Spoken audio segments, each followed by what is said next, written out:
Bonjour et bienvenue au culte de transformation de ce 12 juillet de l'an de grâce 2026. Je suis votre hôte, le pasteur Ske. Commençons avec cette question. Comment une porte destinée à être un passage peut demeurer fermée jusqu'à conduire à une séparation? C'est la question que nous nous posons aujourd'hui dans le premier épisode de Dokimaisen, qui est intitulé « Domine ce qu'il y a à ta porte ». La série Dokimaisen va nous permettre d'examiner. L'apôtre Paul dit « Examinez toutes choses, retenez ce qui est bon ». C'est ce que nous avions vu la semaine dernière avec l'épisode 0 qui introduisait cette série Dokimaisen qui veut simplement dire discernement. Nous voulons apprendre ensemble à discerner. C'est pourquoi le format de cette série sera légèrement différent. D'habitude, le prédicateur expose des révélations, des paroles de connaissance, de la prophétie, mais cette fois-ci, mon rôle va changer un peu. Je vais être avec vous comme des pisteurs. Nous allons ouvrir le texte, lire le texte, et puis, au fur et à mesure que nous allons nous poser les questions, nous allons observer ce que dit le texte et en retenir les conclusions. Mais des conclusions qui seront nées de l'observation. Nous prenons un temps pour prier. Abba Père, nous te bénissons. La prière de ce jour est la même prière que nous t'avons adressée la semaine dernière. Accorde-nous dans ta miséricorde le renouvellement de l'intelligence pour que nous puissions discerner quelle est ta volonté, ce qui est bon, agréable et parfait. Je prie, Abba Père, que le renouvellement de l'intelligence procède. Qu'en ce jour, tu nous donnes un esprit de discernement pour que nous puissions aller dans ta parole, la regarder avec le bon regard, la lire avec la bonne attention, pour être bénis de sa richesse. Nous prenons autorité sur tous les vents contraires, marchons sur les scorpions et les serpents et sur toute la puissance de l'ennemi. En ce jour, je déclare que rien ne va nuire à l'entendement et au discernement dans le nom puissant de Yehoshua HaMashiach. Amen. Nous ouvrons le livre et nous nous rendons dans l'évangile selon Luc au chapitre 16. Je lis à partir du verset 19. La lecture sera un peu longue, mais elle vaut son pesant d'or. Il y avait un homme riche qui était vêtu de pourpre et de fin lin et qui chaque jour menait joyeuse et brillante vie. Un pauvre nommé Lazare était couché à sa porte, couvert d'ulcères, et désireux de se rassasier des miettes qui tombaient de la table du riche, et même les chiens venaient encore lécher ses ulcères. Le pauvre mourut, et il fut porté par les anges dans le sein d'Abraham. Le riche mourut aussi, et il fut enseveli. Dans le séjour des morts, il leva les yeux et tandis qu'il était en proie au tourment, il vit de loin Abraham et Lazare dans son sein. Il s'écria « Père Abraham, aie pitié de moi et envoie Lazare pour qu'il trempe le bout de son doigt dans l'eau et me rafraîchisse la langue, car je souffre cruellement dans cette flamme. » Abraham répondit « Mon enfant, souviens-toi que tu as reçu tes biens pendant ta vie et que Lazare a eu les maux pendant la sienne. Maintenant, il est ici consolé et toi tu souffres. D'ailleurs, il y a entre nous et vous un grand abîme, afin que ceux qui voudraient passer d'ici vers vous ou de là vers nous ne puissent le faire. » Le riche dit « Je te prie donc, Père Abraham, d'envoyer Lazare dans la maison de mon père, car j'ai 5 frères. C'est pour qu'il leur atteste ces choses, afin qu'ils ne viennent pas aussi dans ce lieu de tourment. Amen. » Alors nous allons procéder à notre examen. Où se déroule la scène? Dans une même ville, dans laquelle se trouvent 2 hommes. Un homme riche et un homme pauvre, nommé Lazare. Sur quel site? Apparemment, ça se passe autour d'une villa, dont l'un des hommes est le propriétaire et l'autre se trouve à la porte. Le terme grec qui est utilisé ici, c'est poulon. Il se trouve au portail. donc au portail de la grande et belle villa. J'insiste parce que le texte donne cette précision. Le riche mène joyeuse et brillante vie. D'autres versions bibliques ont grande et belle vie. Alors, en nous inspirant du terme grec lempros, nous le découperons donc, comme je l'ai dit, en grande et belle vie. Dans l'adjectif grande vie, tout chez lui est big.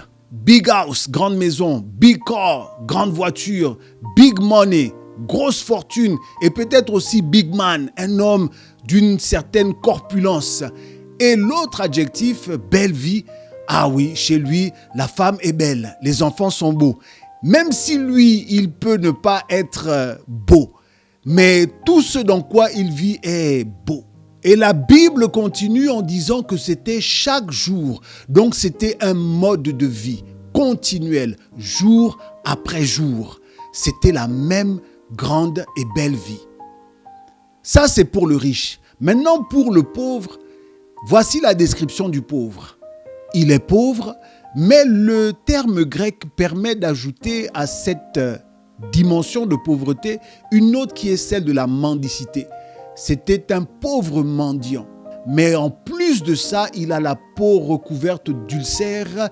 Et pour terminer le tableau, il y a les chiens qui sont sa compagnie et qui viennent lécher ses ulcères. On a l'impression que c'est tellement deux extrêmes que le portrait devient presque caricatural. Mais voici planté le décor. Et dans ce décor, où se situe le pauvre Lazare, il se situe au portail. L'un est le propriétaire de la villa, l'autre est au portail. Vous pourriez penser que puisqu'il est au portail, il est certainement le gardien de la maison. Et non, il n'est pas au portail en qualité de gardien de la maison. Il est au portail comme étant un pauvre et un mendiant qui a pour compagnie des chiens qui lèchent ses ulcères. Alors pourquoi le Seigneur le positionne justement à cet endroit, justement au portail? Posons-nous la question. Le texte y répond. Le texte dit qu'il était au portail parce qu'il espérait que les miettes qui tomberaient de la table du riche puissent au moins venir le rassasier. Donc en plus d'être un mendiant, d'être pauvre, c'était un affamé. Il avait faim. Est-ce que vous trouvez ce tableau normal? Est-ce que vous trouvez qu'il est caricatural ou est-ce qu'il dépeint une certaine normalité qui vous est familière? Je vais vous raconter une petite histoire. Un jour, mes enfants se sont rapprochés de moi pour dire « Papa, il y a une activité, un événement à l'école et nous avons besoin de contribuer à hauteur de 5 000 francs chacun. Et comme j'en ai deux, ça fait 10 000 francs. » Et je n'avais pas les 10 000 francs sur moi. Donc, je leur ai dit que je n'ai pas l'argent. Et puis, leur réaction m'a fait comprendre au moins une chose, qu'ils tenaient vraiment à partir à cet événement parce qu'ils m'ont boudé. Mais heureusement, cette bouderie n'a pas duré. J'ai envie de dire à quelqu'un que si jamais la bouderie de tes enfants dure plus que de mesure, pose-toi la question. Peut-être qu'en vérité, tu as des arriérés de promesses non tenues. Et que les enfants, en boudant, ils sont en train de te faire un rappel de solde, un rappel de toutes tes promesses qui n'ont pas été tenues. Mais dans le cas d'espèce, Dieu merci, les enfants n'ont pas boudé longtemps. Et cette situation est normale. Parce que leur réaction est proportionnée. Elle est proportionnelle. Je leur ai dit non, je n'ai pas. C'est ponctuel. Et ce n'est pas un non qui est une fermeture. Ce n'est pas un non à toutes les demandes qui vont suivre. Et donc discerner, ce n'est pas arriver à des conclusions hâtives lorsque quelque chose se présente de manière ponctuelle et que ça revient à la normale. Donc j'ai pris cet exemple pour que nous ayons une grille de normalité. Vous pouvez faire la même chose chez vous. Prenez quelque chose qui, autour de vous, une réaction vous semble normale et prenez-la comme étant une grille de normalité que nous allons venir maintenant à poser sur la lecture de cette parabole afin de savoir si effectivement ce qui se déroule dans cette scène est normal ou si c'est anormal. Et si c'est anormal, où est-ce qu'il y a l'anormalité ou les anormalités? Le texte dit que Lazare désirait se rassasier, des miettes qui tombaient de la table du riche. Mais plus loin, le texte ne nous dit pas, et il reste silencieux, si ce désir était assouvi ou pas. Et on peut se poser la question, si ce désir n'était pas assouvi, quelle était la cause? Est-ce que le riche manquait de moyens? Assurément pas. La description qui est faite de cet homme-là, c'est un homme qui chaque jour avait un train de vie qui était très élevé. La preuve, c'est qu'il avait des miettes qui pouvaient tomber de sa table et c'était quotidiennement. Alors la question n'est pas une question d'impossibilité de moyens. Comme avec mes enfants, moi, je n'avais pas l'argent. C'était une impossibilité de moyens. Mais ici, l'homme riche il ne manque pas de ressources. Alors posons-nous une autre question. Est-ce qu'il ignorait qu'il y avait un homme qui voulait se rassasier des miettes qui tombaient de sa table? Est-ce qu'il ne connaissait pas Lazare? C'est possible. Mais le texte nous empêche de penser raisonnablement qu'un homme qui rentre dans sa maison et qui voit tous les jours au portail un pauvre, un mendiant qui a de l'ulcère et qui a des chiens, au moins parce que les gens de sa maison viennent chasser les chiens qui sont devant le portail, au moins cela aurait dû attirer son attention pour dire que il y a ici quelque chose ou quelqu'un qui est devant mon portail. Donc, cette piste aussi n'est pas raisonnable. On ne peut pas dire qu'il ignorait qu'il y avait une situation à son portail. Alors, posons-nous une troisième question. Cette situation dure-t-elle? Et là, c'est intéressant. Parce qu'il y a des éléments dans le texte qui peuvent nous permettre de répondre à la question de la durée. On dit chaque jour. On ne peut pas savoir si c'était sur plusieurs jours ou sur plusieurs semaines ou sur plusieurs années. Mais en tout cas, le décompte des jours fait que c'était sur une certaine durée. Et donc, c'est une situation qui était plus ou moins permanente. Une situation de chaque jour. Donc, on veut dire quoi? Que cet homme qui était là, c'était quoi? Un ouvrier? Quelqu'un qui travaillait? Lazare était en train d'exercer une profession? Non, je pense qu'il était dans une condition. Et il y a une différence entre la profession et la condition. Oui, sa condition, c'était celle d'un homme pauvre, mendiant et qui avait des ulcères sur la peau. Alors, je ne sais pas si vous connaissez des pauvres intermittents. Le matin, il est riche et puis à midi, il est pauvre et puis le soir, avant de dormir, il est riche. Non, sa condition ne change pas. Sa condition est aussi permanente que visiblement la richesse de l'homme riche. Donc, Lazare ne fait pas profession. Il n'est pas un professionnel de la mendicité. Il n'est pas un professionnel de la pauvreté. Il est pauvre, mendiant et malade par sa condition humaine. Et où se déroulait cette scène de pauvreté? Où se déroulait cette scène de conditions humaines vulnérables? Ça se déroulait au portail. Je vais être plus précis, cela se déroulait au portail d'un homme riche qui menait chaque jour grande et belle vie. Cela me donne envie de partager avec vous un témoignage qui va être cette fois-ci une grille d'investigation. Un jour, il y a 3 ans et demi, sinon un peu plus, j'apprends la promotion d'une personne que je connaissais et avec qui j'avais travaillé par le passé.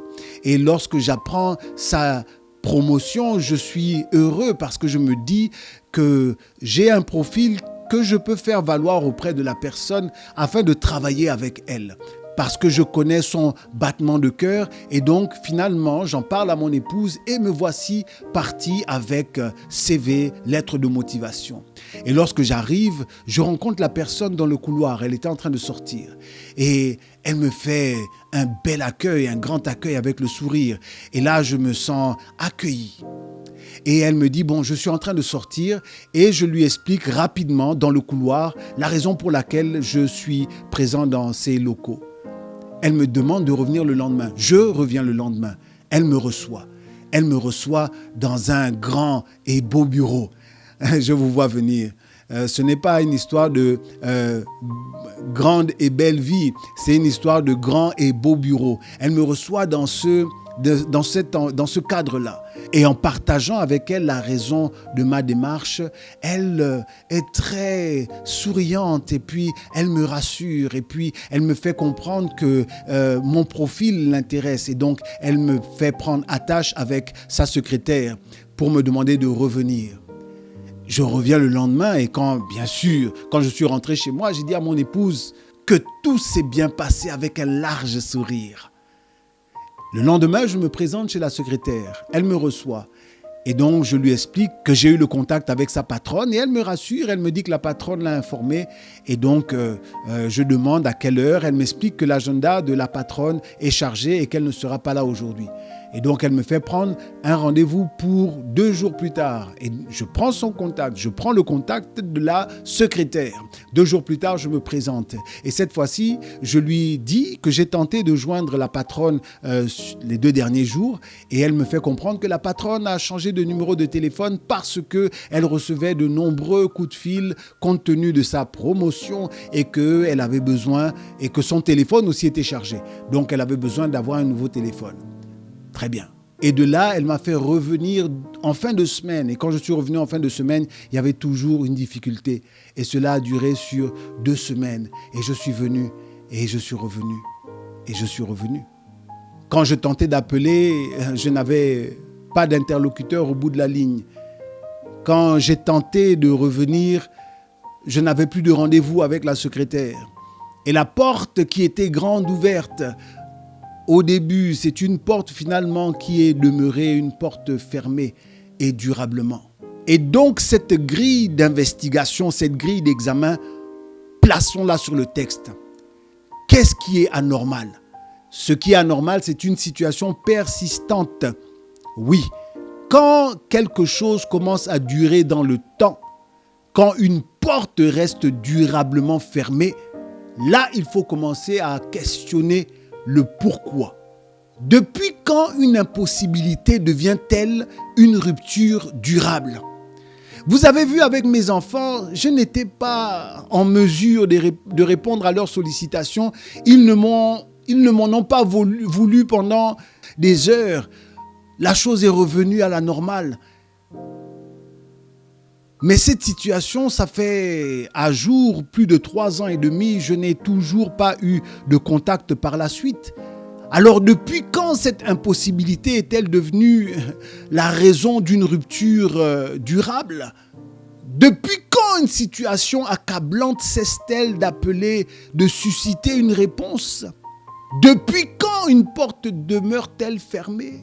Est-ce que le portail ne fonctionnait pas bien ? Est-ce qu'il y avait un souci mécanique de fonctionnement du portail ? Apparemment non, parce que ce portail s'ouvrait et se refermait bien pour laisser entrer et sortir l'homme riche. Et au moins les ouvriers de maison pouvaient entrer et sortir par la même porte. Et les invités de marque pouvaient entrer et sortir par la même porte. Donc ce n'était pas un souci de fonctionnement mécanique, la porte fonctionnait bien, mais cette porte restait toujours fermée pour une seule personne, c'était Lazare. Et c'est là qu'il faut se poser la question, comment appelle-t-on une porte qui s'ouvre pour une catégorie de personnes et qui reste fermée pour une autre catégorie de personnes ? Je vous propose que ce soit une porte à ouverture sélective.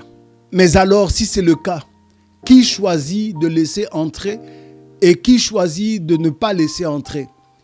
Je suppose que ce n'est pas la porte en elle-même. Je suppose que c'est un homme, c'est une volonté, c'est un cœur. Et là, le texte s'illumine d'une autre manière.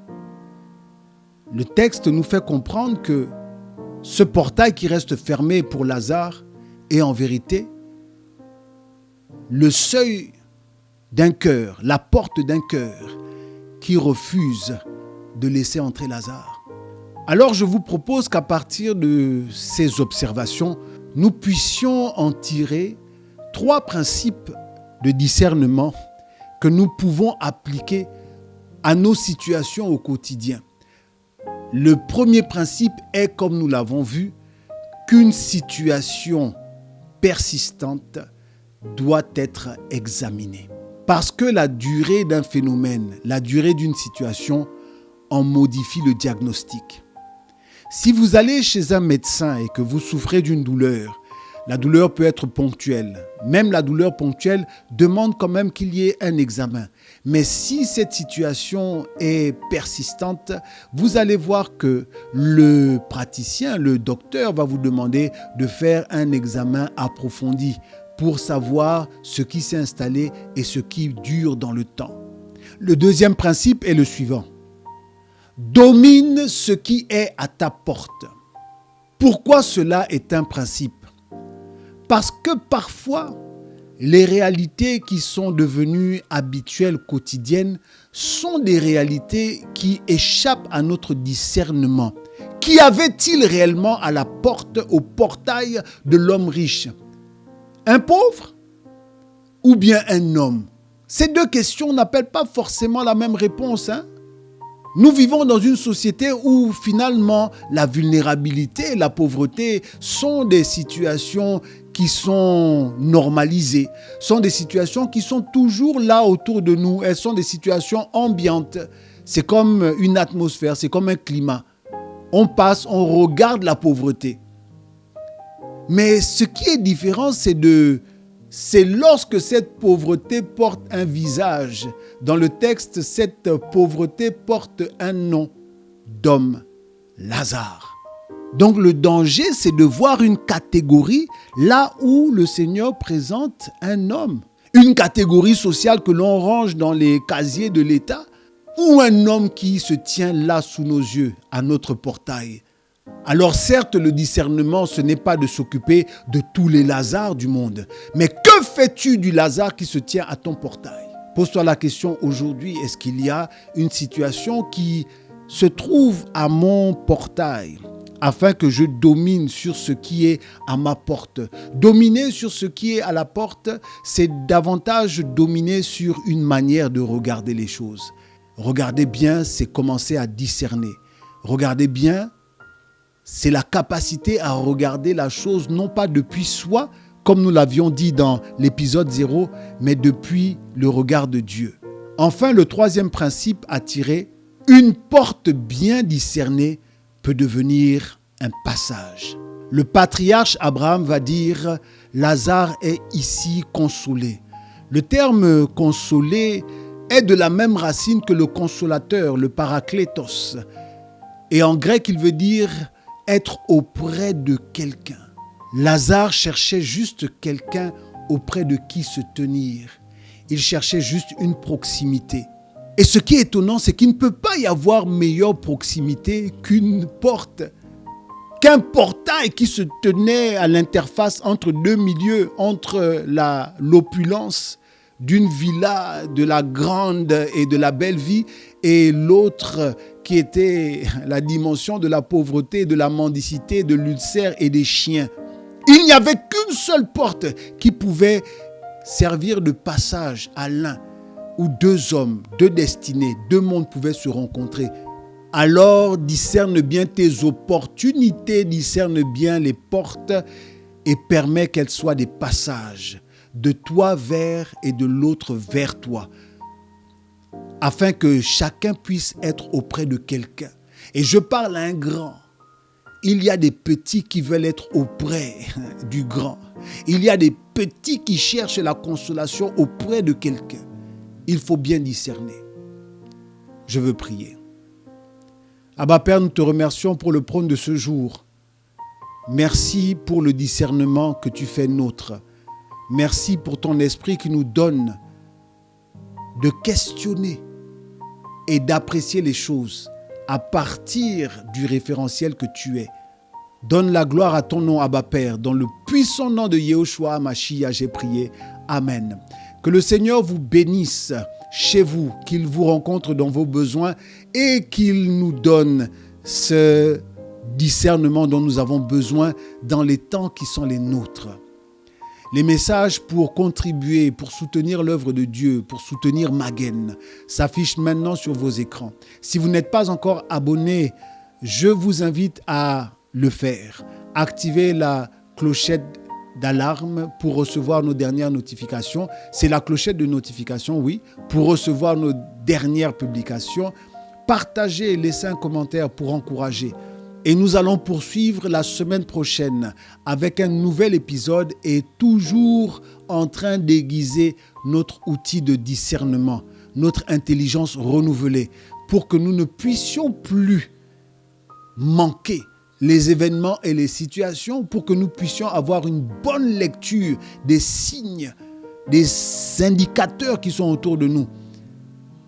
Que nous portions du fruit en abondance, ainsi le Père sera glorifié. Je suis votre hôte, le pasteur Skay. Nous nous disons à la semaine prochaine, dans le nom puissant de Yehoshua Mashiach. Amen.